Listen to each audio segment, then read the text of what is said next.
Welcome aboard, Bart.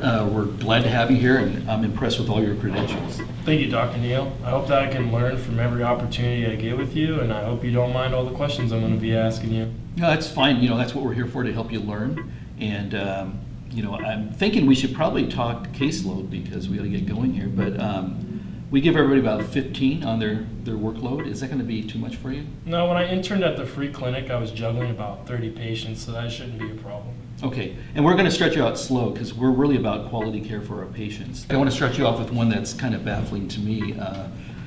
The police brought this guy in who says he's from the year 2095. Yeah, this is really a baffling case because he seems normal in every way, even his psychological profile checked out. Everything checks out? He's all right in the head? There's nothing wrong with him? Yeah, nothing wrong with him. And, when you think about it, how do we know someone's not from the future if they're completely normal? I mean, he's not wearing any weird clothes. He doesn't have any weird devices. I mean, how do you tell he's not?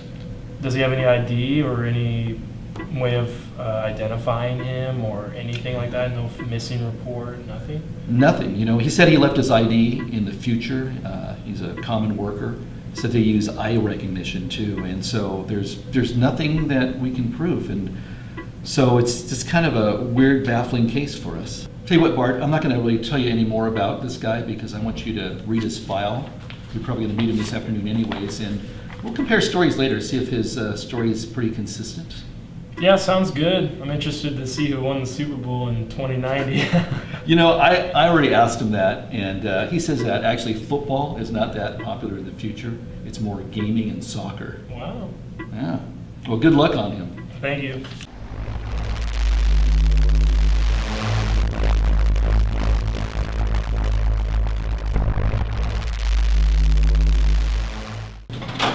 Hi, Carl. I'm Bart. Hey, I'm your counselor. How are you doing right now? Good. So they put a new person on that case. No, they don't believe me. Well, I can't blame them. I gotta warn you, from being zapped back here in the time machine, my mind's kind of jumbled up. So if I start stuttering, the time machine's messed me up a little bit. No, that's fine. That's fine. So I got your case right here, and I'm gonna just ask you a couple of short questions. Do you have a family that cares about you or is missing you right now? Yeah, I have a family. I'm sure they're worried about me, but I'm worried about them. I have 2 young kids at home. I'm sorry for the situation that you're in right now. You seem to be pretty okay being here. Do you have some place to stay? Yeah, I have a place to stay, eat, sleep, just until my company gets the time machine fixed and is absent back. I'd like to know more about this time machine.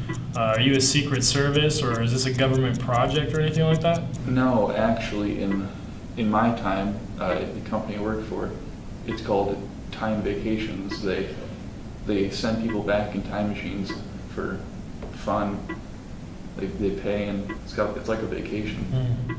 So how did you actually get here? What happened? Well, in the future, there's solar flares, and they wreak havoc on the Earth's electrical grid. So there must have been some electricity still on the time machine when I was cleaning it. It just zapped you here. Yeah. What year was time travel perfected? It was actually 2050. They were working on cold fusion, and they actually discovered time travel. So I take it that now that they have these chips, that the future is just a no cash society. Everyone can just pay for anything by using this chip. Yeah, well, yeah, they pay with the chip and the card. I have a family. I have to go back.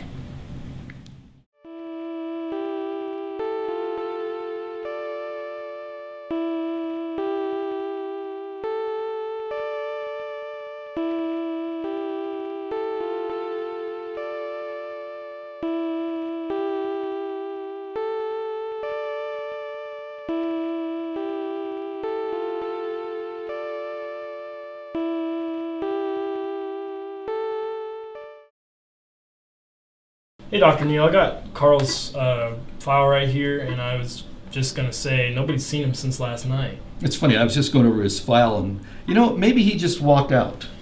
I'm having Fred check the security cameras right now to see if he did walk out. All right, he could have got zapped back to the future.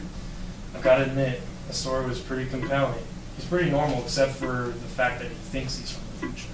You know, I think he actually believes he's from the future. I bet you he'd pass a lie detector test.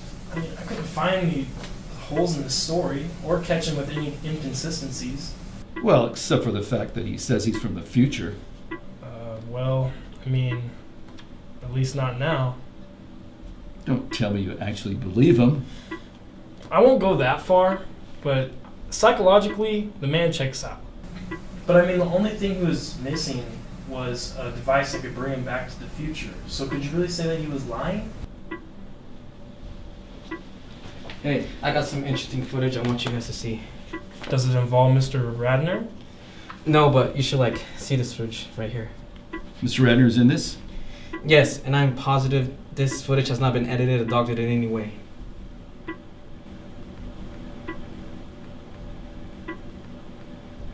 What? You're saying your department hasn't edited this video in any way? If my department touched or edited this footage in any way possible, they would be fired just like that on the spot. We need to file a missing persons report. I'm not sure we do. What, are you saying you believe he's from the future?